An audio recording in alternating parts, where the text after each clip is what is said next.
Elmar, hvernig fannst þið að vinna Skagann hérna upp á Skaga í dag? Bara frábært sko. Ógeðslega erfitt náttúrulega alltaf að koma á þennan völl og sækja sigra. Eins og þú veist, skiljum við, Skaginn alltaf fárlega, ógeðslega mikil barátt í þeim og erfitt að vinna. Þannig að ógeðslega sáttur og strákarnir sáttir líka. Hvað gerði þið öðruvísi eftir að farið vestur og tapa í síðasta leik? Hvað svona einbræði Maggi á?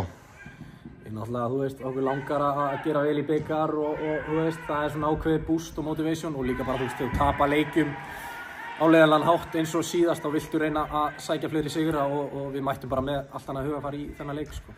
Þú hefur farið mjög vel á stað í deildinni. Hvernig er að spila fyrir uppeldisfélagið í bestu deildinni og í bikarnum og bara á stærsta sviðinu? Ógeðslega gaman, bara draumur, skilur að fá þann heiður að taka þátt í þessu verkefni með öllum strákunum og frábæri þjálfurum og frábæri umgjörð og þú veist, bara allt. Ég get ekki verið sáttari.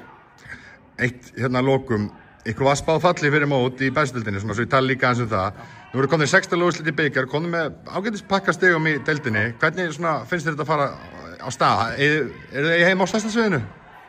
Mér finnst það alveg klárlega og við höfum allir trú á því. Þú veist, það þarf bara að halda áfram að gera vel í deildinni og þú veist, ef við höldum áfram að spila eins og við erum búin að vera að spila upp á síðkasti og reynum kannski að verða aðeins meira, þú veist, stöðugir í okkar leik, að þá eru allir vegið færir. Þannig að ég hef bara fulla trú á þessu.